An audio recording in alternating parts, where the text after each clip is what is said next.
Department of Justice seems to be pointing its metaphorical gun at Andrew Cuomo. And I gotta say, I'm a little torn about this. Look, the rule is that you are not supposed to be doing any kind of prosecuting of any politician this close to an election. And Andrew Cuomo is in the middle of his reconditioning tour, trying to rebrand himself as now going to be the mayor of New York City. Now, let me tell you something. I am not voting for Andrew Cuomo. He is absolute dog shit. He is the worst ever, and I hate him. He's basically blue fucking MAGA. Not a good dude. Not even a little bit. And Eric Adams, Jesus, he's just a fuckwit. He's just a fuckwit. You know, guy couldn't find his ass with both hands. He would need directions. Nevertheless, the Department of Justice is going after him. Now, I'm not exactly sure, what kind of corruption that they are looking for to find, but I guarantee you they will find plenty. Let me just give you a little background on old Andrew Cuomo, because as you can tell, I'm a fan. Andrew Cuomo, he was governor of our fair state, so I guess becoming mayor of New York City is kind of a downgrade. But Andrew Cuomo, he instated this thing years ago called the Moreland Commission, and it was supposed to root out corruption in state government. Well, it worked its way through state government, and then all signs leaded towards him. They started investigating him. And immediately, the commission was disbanded by Andrew Cuomo. Wow. Go figure, right? Okay. He also had this group of Democratic state senators called the IDC, the Independent Democratic Conference. And these 8 senators were basically running cover for him. See, this is how it works.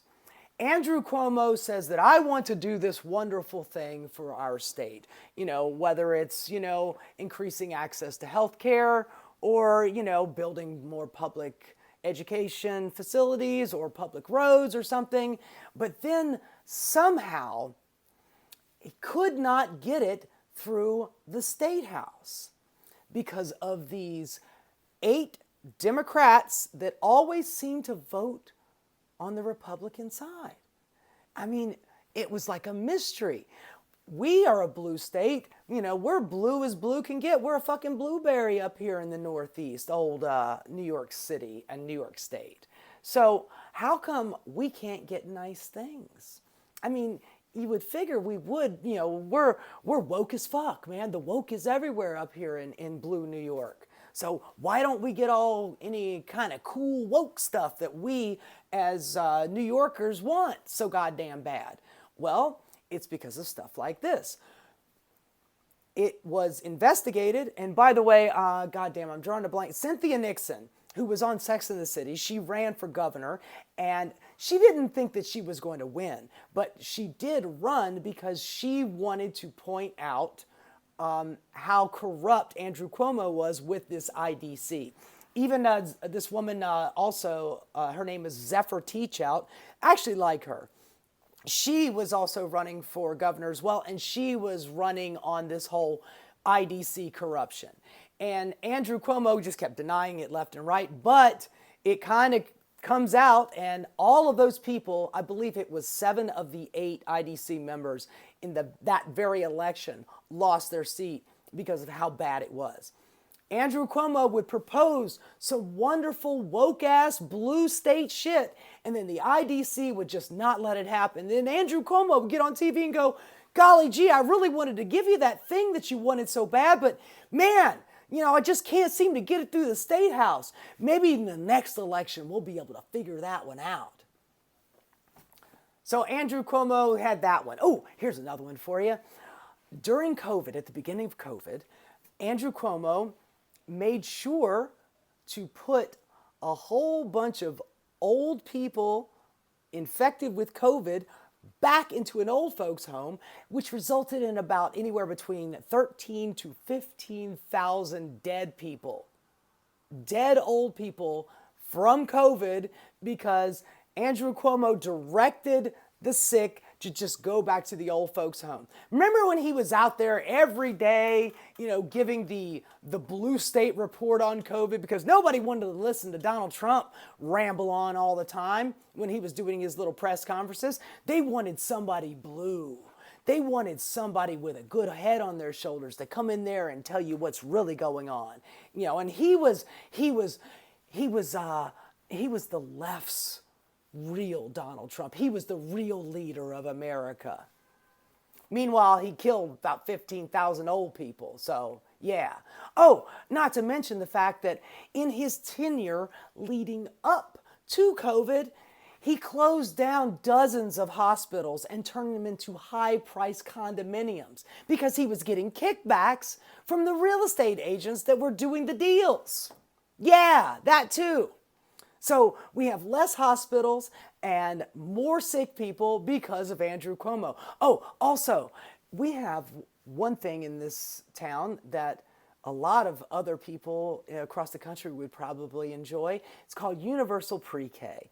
So instead of you having, as a parent, making sure that you have childcare from birth into about 5 or 6 years old when you first get to send your kid off to kindergarten, you can now put them in universal pre-K at 3 or 4 years old. So you have 2 extra years where you're not paying $15,000 a year on childcare, where you actually get to put your children in a safe place to get educated, and then you could go back to work. Oh, I mean, what's the problem with that? I figured that America's all about getting people back to work. If somebody's got to stay home to take care of the kid, they're not out there with their bootstraps generating revenue, right? They're not generating tax money, right? So our mayor at the time, his name was de Blasio, he managed to get universal pre-K passed. And it is a roaring success. Everybody in New York that's got a kid really loves it. They appreciate the fact that their kids are getting educated at a younger age. They're getting actual, not just mom reading them a little book. They're actually getting professionals to educate them, and they get a couple of extra years in the workforce and not have to stress about staying home or paying for childcare to take care of their kid. Money in their pocket. Universally loved in this town, and Andrew Cuomo fought that the whole way. He did everything but call it woke, because woke wasn't a thing back in those days. I mean, maybe it was a thing, but we weren't using the word woke at that time as a pejorative. He fought that, Andrew Cuomo fought that tooth and fucking nail. And, killing a whole bunch of old folks, putting them in nursing homes with COVID, that's a great idea. And I remember it was right before Andrew Cuomo got ousted because of all of his ass and titty grabbing. Yeah. All of the corruption I just gave you, that wasn't a reason to get rid of him. No. It was the sexual harassment and assault that he did is what ended his career, which I just find that so ironic. It's like you can do all of the criminal behavior that you want to and you can get away with it. But, you got to do something, sexual harassment of some kind, and then you get your comeuppance.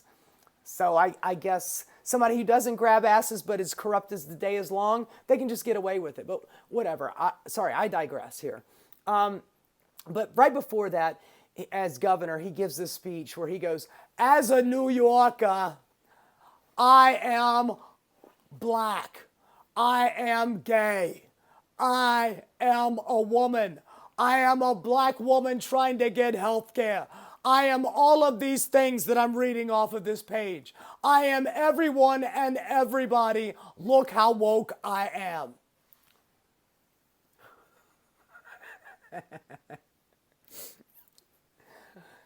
So I find that kind of fascinating because back in the day, his dad was governor of New York.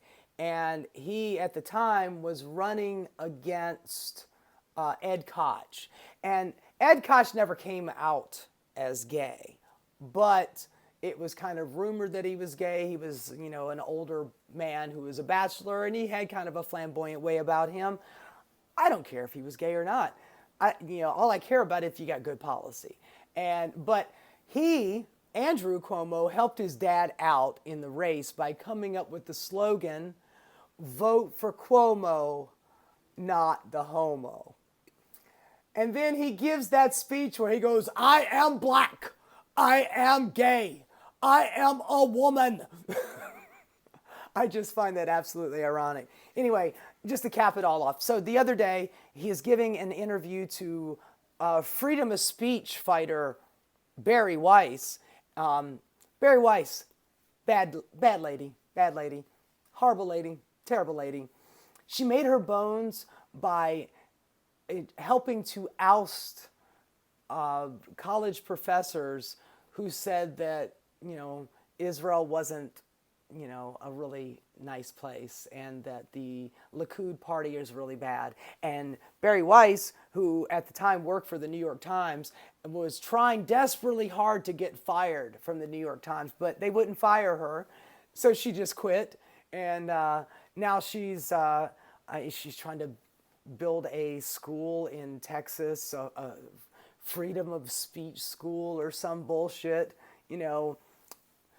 Anyway, she's giving an interview to Andrew Cuomo, and Andrew Cuomo is in there. All of the bad things are because of the left.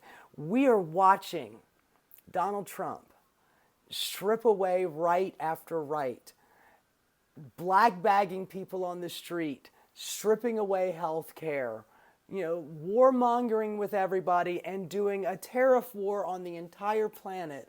And Andrew Cuomo says, well, the biggest problem that we face today in New York is the far left, because they're so powerful and they're so dangerous. Honey, the far left has never had power in this country, ever, ever. He says, don't let the perfect be the enemy of the good. Let me tell you something, folks. Anytime you hear somebody quote that one to you, I guarantee you they've never done anything perfect, nor have they ever done anything good. And Andrew Cuomo is one of the worst politicians that I have ever seen. And if he gets elected as mayor, which he might, I'm going to be really fucking sad. If you're a New Yorker hearing my voice, don't even put his ass on the ballot. Leave Eric Adams and leave Andrew Cuomo off. But I will say this, no, the DOJ should not be going after Andrew Cuomo. They should not be doing that, as corrupt as he is. They should not be doing that because you should not be trying to prosecute somebody this close to an election. He just needs to get his ass handed to him by Zoran Mandani. If you're hearing my voice and you're a New Yorker and you are going to be voting in the primary, make sure that you vote Mandani and leave Cuomo off and leave corrupt-ass Eric Adams off of there too. Just a little friendly piece of advice for you. Hey guys, thanks so much for watching. If you enjoyed what you saw, please like and subscribe. Keep rocking.